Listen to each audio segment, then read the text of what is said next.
ka pa din, ha? Ginawa ko yung pinagagawa mo, di ba? Umalis ka dito. Alisin mo yan. Hindi, sinisiguro ko lang naman na hindi ka pipiyok. Nakalimutan ko kasi sabihin sa'yo na wag mo akong isusumbong. Baka mamaya, sinabi mo na yung totoo kay Ruben o kaya kay Karen. Hindi, wala akong sinasabi. Alisin mo yan. Yung ba, di good. Pero pag nalaman nila yung totoo, babalikan namin yung soulmate mo. Gutom mo. Tao po! Tao po, madam! Tao! Ruben? Ay, madam. Ako'y may tatanong sana sa inyo eh. Kung sakali bang umalis kami din halimbawa mag-abroad, ay gayon pa rin ba ang mangyayari? Ha? Oo, ganun pa rin. Madam, tulungan niyo naman kami oh. Isabihin niyo sa amin kung ay ano mo pwedeng gawin para maiwasan yung tragedy sinasabi ninyo.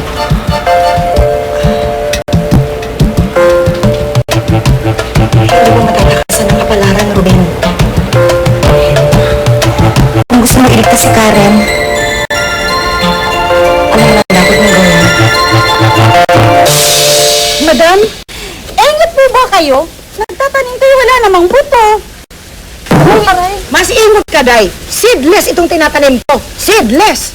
Walang buto. Kaya pala. Day, alam mo ba kung anong happening mamaya? Hindi po. Pupunta ako sa bangko. Pagkatapos, bibiliin ko lahat ng ari-arian ni Stila. Lalo na ang Stila sardines. Akin na lahat ng kanila.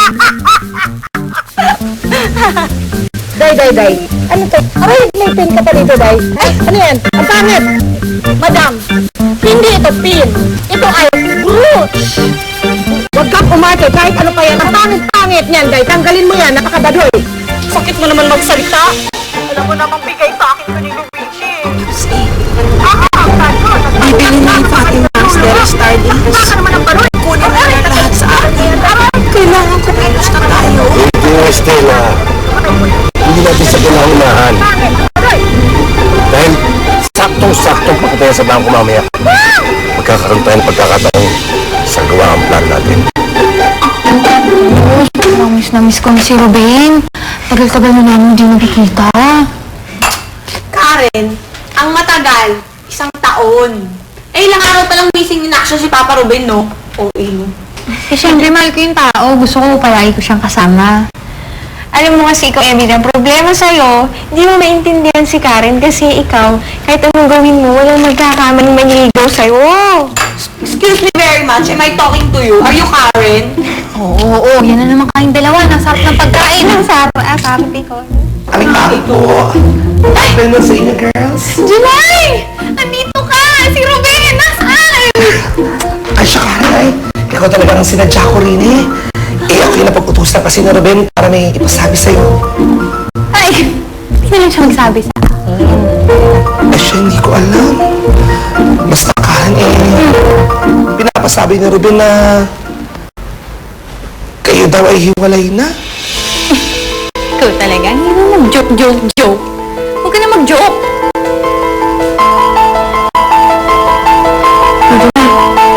Ano? Gawin mo na! Seryoso ka ba? Ano na problema? Ako ba? Hinasabi ako hindi maganda? Ano daw? Ay, siya, wala. Wala naman pala eh. Anong problema? Alam ko alam, Karen. Basta ako'y nutusan lang ni Ruben na sumadya rin eh para sabihin nga sa'yo na kayo daw ay hiwalay na. Ay, siya, pasensya na, Karen, ha? Pinuna na. Tulay! Papsi! Nat. Papsi, bakit naman dito niyo pa mapiling pumunta? Eh, sabi niyo po wala na kayong pera. Tsaka, papapas pa pa kayo? Anak, ikaw naman ang babae dito, di ba? Sige po, okay lang. I need this badly eh. Okay po. Nagplano na naman si Fatima at saka si Stella dahil sa mansyon. Pagpunta ko, hindi ni Karen. Nakatakuha na rin. Eh, paano naman, Papsi? Pinagtutulungan nila si nanay eh. Eh, kasi naman eh, nahagaw ni Fatima yung mansyon. Hindi totoo yan, Popsi. Hindi gagawin ni nanay yun. At saka isa pa, binenta ni Tita Stella ang mansyon, kaya binili ni Nanay. At ginawa niya para makatulong. Teka, kinakampihan na naman ba sila? Naman eh. Paano kung lahat ito sinimula ni Fatima? Paano kung all the time nagbabait-baitan na siya sa'yo? Pero ang totoo nun pinahirapan kami. Bakit mo naman gagawin mo? Dahil sa gumaganti siya dahil kinuha naman sa kanya. Wala ka na naman, Roxy. Kulit-kulit niya na naman eh. Alam niyo, kung sinasabi niya to sa akin para magkaayos kami ni Karen, isensya na po hindi mangyayari dahil wala kayong pwedeng masabi para masira sa akin ng nanay ko. Ingat ba? Ako nasa akin na kaya ni Julio. Siguradong kagagalitan na naman ako ni Karen yan. Talaga naman kasi kailangan mong gawin yun Sa bagay mabuti na siguro malungkot at kagalitan niya ako. Kaysa naman sa makibalang buhay siya. Aray, kuya. Kanagang malungkot.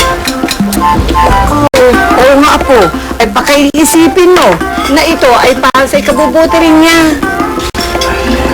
Alay, alam ko na, kuya. Gusto mo kantaan na lang kita? Para nang malibang ka at hindi mo naisipin ulit si Ate Karen, eh? Sige, Bunso, sige, tatay mo, Siguro kuya. parinig na ng kantang yan. Sa umaga't sa gabi, sa bawat minutong lumilipas, hinahanap-hanap kita, hinahanap-hanap kita. Ay, Bunso, tigilan mo na nga yan eh. Nakita mo, imbis na makakalimutan ni Ruben si Karen na tulong mukha, oh. Lalo na alala. Naku, Nay, ayun na lang nga ako manta. Ha? Adik sa'yo, Basahin niyo na lang po itong mga kontrata. And then kung okay na po ang lahat, pakipirmahan na lang po lahat ng mga pages. Okay, Day. Karen Okay. back po. Okay, Day. Basahin ko ito lahat, Day. Iwan ko po muna kayo. Kung may mga questions kayo, nandun lang po ako sa labas. Okay, Day. Oo. Okay, thanks Sige. Thank you, Day, ha? Yan. Diyos ko naman, Bong. Ang dami pala dito babasahin. Pwede ba? Pirmahan ko na lang. Ikaw na lang magbasa. Para masimulan na natin ang pagbili, ha? Ganyan talaga yun, madam. Kontrakto sa Luyan. So, parang pa dito. Mahaba pa naman ako pumirma, ha? Madam, ayusin nila. Ganyan talaga ako pumirma, no? Mga pirma niyo. Kailangan ko na siguro talagang sanayin ang sarili ko hindi kita nakikita. Hi, Ruben! Lalo kita na-miss na kita eh. Ay, ano ba ginagawa? Eh, bakit marunong ka pa? Ay, naku. Kung ako hindi mo kayang harapin, ako kayang-kaya kitang harapin. Si July, sabi niya nakikipag-iwalay ka daw. Ano yun? Ay, dahil yun ang desisyon ko. Ano ibig mo sabihin? Hindi naman tayo pwede maghiwalay na walang dahilan. Kailangan mag-explain ka sa akin. Akala ko ba mahal mo ko?